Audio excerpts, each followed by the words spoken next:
अभी तक हम सभी लोग इस सीरीज में सीखते आए हैं किस प्रकार से इन सभी कहानी और किस्से को सुनकर एक व्यक्ति जीवन में सफलता की चरम सीमा को हासिल कर सकता है, किस प्रकार से एक साधारण इंसान तिनके से ताजमहल बन सकता है।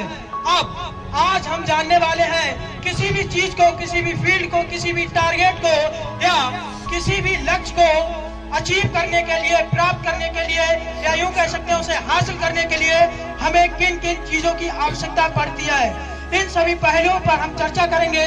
एक नई सीरीज हम कल से लॉन्च करने जा रहे हैं जिसका नाम है भरोसे की डोर। जी हाँ दोस्तों, उस सीरीज को सुनने के बाद आपको खुद के प्रति ये भरोसा हो जाएगा कि जरूर मैं इस दुनिया में कुछ ना कुछ करने के लिए बना हूँ, कुछ ना कुछ प्राप्त करने के लिए बना हूँ, कुछ ना कुछ अचीव करने के लिए बना हूँ। तो इन सभी पहलुओं की चर्चा की जाएगी एक अगली सीरीज जो कल हम लॉन्च करने जा रहे हैं जिसका नाम है भरोसे की डोर। और आज चर्चा हम करेंगे कि किसी भी लक्ष्य को प्राप्त करने के लिए हमें उसके प्रति भूख होनी चाहिए। क्या होना चाहिए? जोर से बोलिए, क्या होना चाहिए? जी हाँ दोस्तों, भूख होनी चाहिए, क्योंकि अगर हमें भूख नहीं लगेगी तो तमाम प्रकार के भोजन क्यों ना हो हमारे लिए व्यर्थ है। सही है या नहीं? राइट या रॉन्ग? राइट, सही बात है दोस्तों। मान लीजिए बहुत सारे भोजन है, अगर हमें भूख नहीं लगी है तो हमारे लिए सब व्यर्थ है। पानी जिसे कहा जाता है जल है तो कल है, जल ही जीवन है। अगर हमें प्यास ना लगी हो तो तमाम बिसलेरी की बोतल ही क्यों ना रखी हो, हमारे लिए वो सब व्यर्थ है, बशर्ते उस समय जब हमें प्यास ना लगी हो।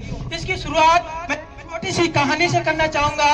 कहानी के माध्यम से हम लोग बहुत ही आसानी से समझ सकते हैं, या मैं जो बात आप तक पहुंचाना चाहता हूं वो बात आसानी से पहुंच जाएगी। तो चलिए कहानी शुरू करते हैं। ये कहानी एक राजा की है। राजा ने अपने राज्य में एक पंडित जी बुलाए थे। कौन बुलाए थे? कौन बुलाए थे? पंडित जी। तो पंडित जी बुलाए थे, सोचा आज पंडित जी की हम दावत करते हैं और पंडित जी के लिए खुश कर देंगे। क्या कर देंगे?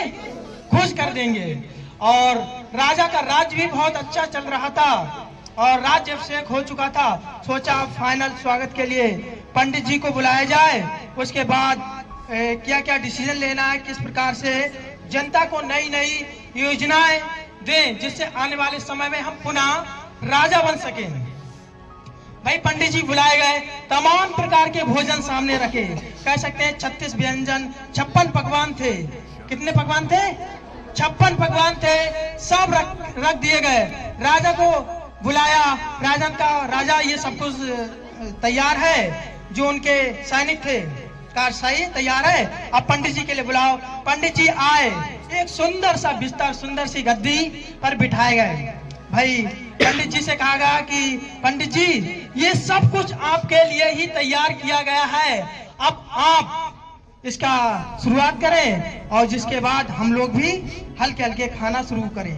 तो उन्हें कह सकते हैं पंडित जी के लिए एज ए चीफ गेस्ट के रूप में बुलाया गया था। पंडित जी गए, सब कुछ देखा, बहुत खुश हुए। तब पंडित जी ने राजा से कहा सब कुछ ठीक है, बहुत अच्छा है और सही भी लग रहा है, आपने इतना सम्मान किया, इसके लिए हृदय की गहराइयों से आपका प्रेम पूर्वक धन्यवाद। लेकिन राजा जी सब कुछ है, काश वो होती तो मजा आ जाता। कौन होता? राजा जी से पंडित जी कह रहे हैं काश वो होती तो मजा आ जाता। तो राजा जी का कौन होती? भाई आप अपनी मेम साहब की बात कर रहे हैं, भाई दूसरी गद्दी लाओ। दूसरी गद्दी भी रखी गई। तब कहा नहीं, काश वो होती तो ज्यादा मजा आता। बोले क्या कौन होती, आप साफ साफ बताइए, कहना क्या चाहते हैं? बोले राजा जी आपने इतना सारा भोजन सब कुछ एकत्र किया है, इसके लिए आपका बहुत बहुत धन्यवाद करना चाहूंगा, लेकिन काश मेरे अंदर भूख होती तो ये सारे के सारे भोजन मैं थोड़ा थोड़ा लेकर जरूर स्वाद लेकर जाता। तो दोस्तों किसी भी लक्ष्य को प्राप्त करने के लिए, किसी भी टारगेट को हासिल करने के लिए हमें उसके प्रति भूख होनी चाहिए। और कल भी कहा कि आधा अधूरा ज्ञान कहीं ना कहीं व्यक्ति के लिए खतरनाक साबित हो सकता। जब मैंने कहा काश वो होती, तो बहुत सारे लोगों के दिमाग का सॉफ्टवेयर एक दूसरा लॉन्च हो चुका था, लेकिन आप लोगों ने पूरी बात नहीं सुनी। मैं फिर कह रहा हूँ, ये सीरीज एक दूसरे से जुड़ी हुई है, इसलिए इस सीरीज को जरूर सुने।